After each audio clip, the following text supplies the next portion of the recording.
সর্বশেষে যে তিনজন উপদেষ্টা নিয়োগ দেয়া হলো সেখানে এক দুইজনকে নিয়ে বেশ বিতর্ক হয়েছে। সরকার পরিচালনা করবার জন্য উপদেষ্টা নিয়োগ করবেন, যথাযথভাবে সেই নিয়োগটি হওয়া দরকার। উপদেষ্টা পরিষদের প্রথম দিকের যে উপদেষ্টারা নিযুক্ত হয়েছেন, এরপরে সর্বশেষে যে কয়েকজন উপদেষ্টা নিয়োগ করা হলো, এটি নিয়ে বেশ বিতর্ক তৈরি হয়েছে মাঠে।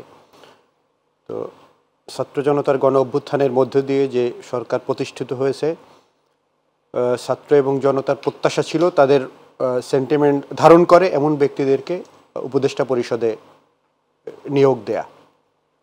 সেই দিক থেকে সর্বশেষে যে তিনজন উপদেষ্টা নিয়োগ দেয়া হলো সেখানে এক দুইজনকে নিয়ে বেশ বিতর্ক হয়েছে। একজনকে নিয়ে বলবো আমি, বেশ বিতর্ক তৈরি হয়েছে এবং তার অতীত কর্মকাণ্ড দেখেছি কি না এই সরকার, উপদেষ্টা সরকার, সেটি নিয়েও প্রশ্ন তৈরি হয়েছে। তো আমার মনে হয় যে এখানে যারা উপদেষ্টা নিয়োগ করেছেন, যাদের পরামর্শ নিয়ে করা হয়েছে, আমার মনে হয় এখানে তথ্য এবং তার অতীত কর্মকাণ্ড নিয়ে ভাববার সুযোগ পেয়েছেন কিনা আমার জানা নেই।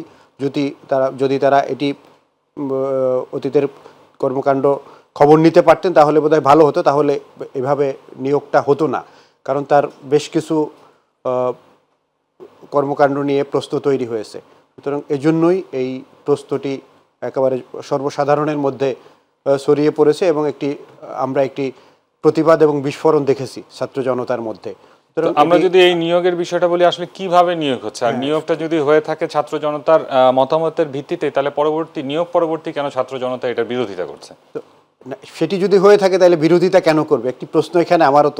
তো আমার মনে হয় যে সেখানে যথাযথ প্রক্রিয়া অবলম্বন করা হয়নি। ছাত্র জনতার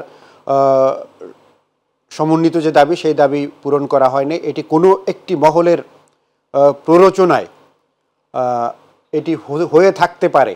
কারণ কেউ কেউ বলেন যে এটি কোনো একটি মহল থেকে, কোনো একটি কি বলে যে গণমাধ্যমের প্ররোচনায় তারা এই উপদেষ্টা মণ্ডলীকে নতুন করে দু একজনকে নিয়োগ দিয়েছেন। যে এরকমও বলা হয়েছে যে একজনকে এই উপদেষ্টা পরিষদ সরকার গঠন করবার পরেই একজনকে স্টার বানানো হলো, নিউজের মধ্য দিয়ে একটা অ্যাওয়ার্ড দিয়ে তারপরে তাকে উপদেষ্টা পরিষদে নেওয়া হলো, এরকম কথাও আসছে।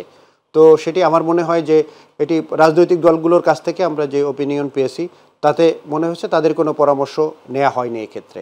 এবং ছাত্র জনতার একটি অংশ যখন বিরোধিতা করেছে, আমার মনে হয় যে তাদেরও সকলের পরামর্শ এখানে নেওয়া হয়নি। কোনো একটা অংশের নেওয়া হয়ে থাকতে পারে এবং যাদের পরামর্শ নিয়ে এটি করা হয়েছে তারা আমার মনে হয় অন্ধকারের মধ্যে ছিলেন তার ব্যাপারে, যার কারণে এই কাজটি হয়েছে।